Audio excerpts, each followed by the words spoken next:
Alright, I'm just gonna get straight to the context for this one since this commentary won't be as long as my usual ones. Mystic Umbreon made his top 10 worst Sword and Shield Pokemon list back in 2019. Two commentators named Melantard and Nighttide covered that video. Umbers covered the co-op in 2020, and then Nighttide covered her video earlier on this year. Finally, we have today's target, Raven Pines, who made a quick commentary recently covering the section where Nighttide covers the chemistry part of Umbris' final thoughts in her video description. And while Mystic Umbreon and Umbris aren't important to this video, there's a couple instances where bringing up the co-op video will come into play during this commentary. So, with that said, let's dive right in.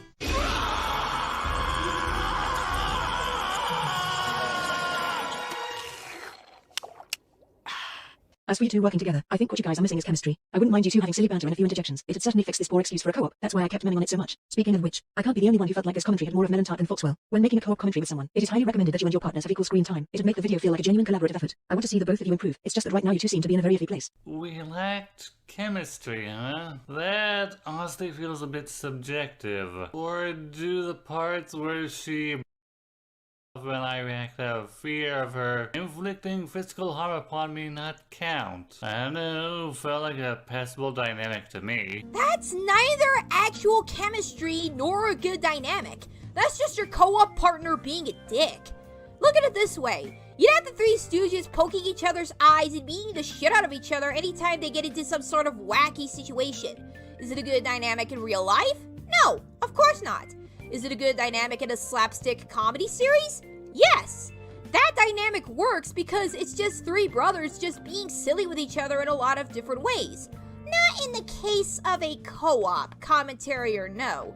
If the dynamic is just your partner being violent to you and you just doing nothing, then that's not a good dynamic at all. It just makes it feel like someone needs to call the police if they see stuff like that happening.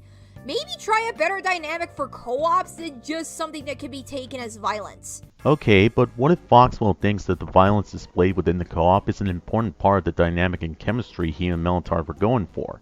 Plus, whether or not you think it's good, it at least displays interaction between the two of them during the commentary, something that can be used against Umbris' claim of the two of them lacking chemistry within their commentary. And while personally speaking, I do think the way they went about it felt a bit lackluster, with the main part of it being Melon threatening to kick Foxwell in the gentleman's private area, that ultimately doesn't take away from the point Nighttide was making here. Also, minor point that Fractured Light brought up while checking the script, but you say that Nighttide was doing nothing during the dynamic he had with Melantard, yet you earlier played the part where he brought up how he reacted out of fear to her threatening him. And while yes, it doesn't automatically make it different, it doesn't intrinsically make it the same either. For instance, in the future I could be involved in a co-op with Umbris covering a VTuber rant where the dynamic between us would be her making Mimi jokes throughout the commentary and me reacting with painful groans. Would that automatically mean that I'm not contributing anything to the chemistry between the two of us? And no, you and your co-op partner lacking chemistry is not subjective. It is an objective problem with the co-op because it feels like you were pushed to the side with Melon hogging the spotlight. Something that Fracture Light brought up while checking the script is that it also begs a question on why your co-op partner was there to begin with. They could be just a glorified script checker even before they were partners. That type of argument could be turned around and made in the case of Foxwell, as Melantard took up a bulk of the points in the co-op. Something that stayed within his video where a text-to-speech bot reads Umbris' final thoughts, and heck, something you even state within this interjection. Not to mention the co-op commentaries on Melantard's channel, where the average viewer would expect to see her. If Fractured Light's argument is true and Melantard was originally meant to be a glorified script checker before she and Foxwell became co-op partners, then it just opens up a whole bunch of questions. For instance, if this were the case, then why would the video not be up on Foxwell's channel, assuming that he was the one who originally had the idea to cover Mystic Umbreon before Melantard got involved? And if it were to go up on his channel, what do you think the audience reaction would be like if they saw Melon for the majority of the time? Would you not think that they'd be a tad confused? Especially considering that there's an intro skit that starts up in Melon's room where she's relaxing before Foxwell kicks her door in and shows her Mystic Umbreon's video, thus giving her the idea of doing a co-op commentary. And in fact, looking at Melon's video, we have a pretty big hint that Nighttide wanted Melantard to make this video solo on her channel at first, before she convinced him to make it a co-op with this clip here.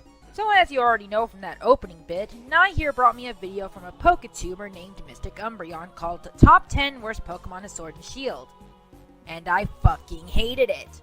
So here we are. Nye might have intended for me to do this as a solo comm, but I convinced him to do a co-op with me. Well, I am helping write the script and editing this thing, so I may as well be. So even if he had the idea to cover that video, he likely wanted to give Melon the spotlight there. After all, it's not too uncommon for commentators to show others commentary material or make requests for commentaries within the SCC. And I think I'll end the video here. Now, this would be the part where I would give final thoughts, but honestly, the rest of Raven's video is fine enough for what it's worth. So instead, I'll put a link to the video in the description if you want to watch the whole thing. Anyways, that's the end of the video, and until next time, this is 64 Beastie Man, beasting out.